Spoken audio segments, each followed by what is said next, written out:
Course 1, Introducing 21. Course 1, Introducing 21 CLD. Lesson 2, Are our learning environments suitable for living and working in the 21st century? If how we live our day-to-day lives and our workplaces are changing in this globally connected world, do we need to ask ourselves, are our learning environments suitable for living and working in the 21st century? Will the industrial model of schooling develop? Course 1. Course 1. Introducing 21 CLD. Lesson 2. Are our learning environments suitable for living and working in the 21st century? If how we live our day-to-day lives and our workplaces are changing in this globally connected world, do we need to ask ourselves, are our learning environments suitable for living and working in the 21st century? Will the industrial model of schooling develop the necessary skills our students require? Many claim that in order to meet the challenges of a complex, connected world, 21st century learning environments should be predominantly inquiry-based, where students and teachers make decisions about how they and others will spend their time in class. In such inquiry-based learning environments, students are actively involved in the learning process. Educators and students construct knowledge by drawing on their experiences with or without the guidance and support of others. Many of you will identify with the characteristics of an educator that McGinn outlines in her paper entitled Senior High School Education in the 21st Century. In this paper, McGinn describes 21st century learning environments as teaching and learning communities where students are actively engaged in learning with educators. In such learning and teaching communities, the educator creates an environment that guides and supports self-directed learning, enables effective relationships between students and their teachers, and also supports differentiated instruction that includes distributed learning, cross-curriculum links, diverse instructional groupings, and diverse broad-based assessment. In addition, they use professional development for site-based research and for opportunities for on-site application, discussion, research, and reflective practice to build knowledge throughout the school.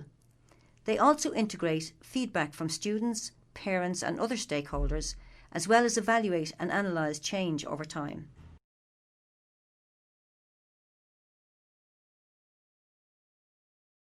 So, to sum up, 21st century learning environments are predominantly learner-centred, with educators being attentive to students' knowledge, skills, attitudes and beliefs.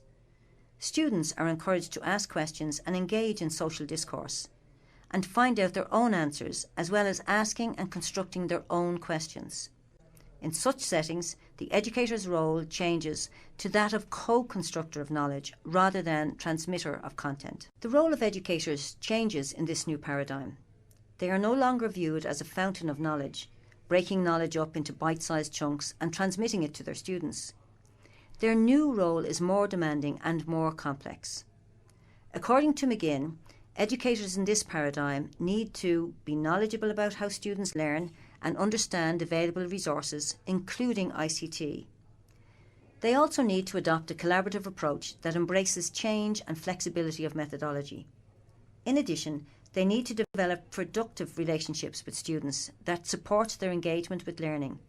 And finally, they need to practice differentiated instruction that encompasses distributed learning, diverse evaluation, and diverse groupings.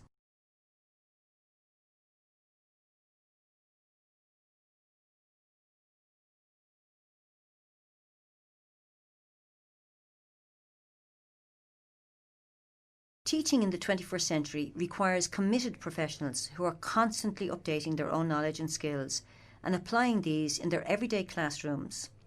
The notion of the educator as a learner is at the heart of learning in the 21st century. They are, in essence, learning professionals. We need to acknowledge that change is constant.